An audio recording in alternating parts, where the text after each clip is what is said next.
7 जानेवारीला कर्जतच्या पोलीस ग्राउंडवर ऐतिहासिक सभेच्या रूपाने होणार आहे।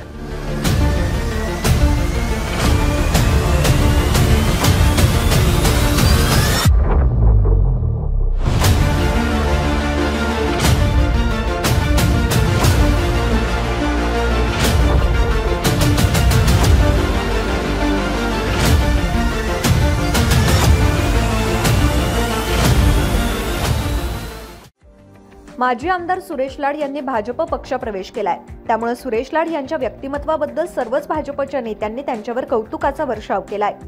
त्यामुळे सुरेश लाड यांच्या समर्थकांच्या पक्षप्रवेशाचा कार्यक्रम कर्जतमध्ये पार पडला।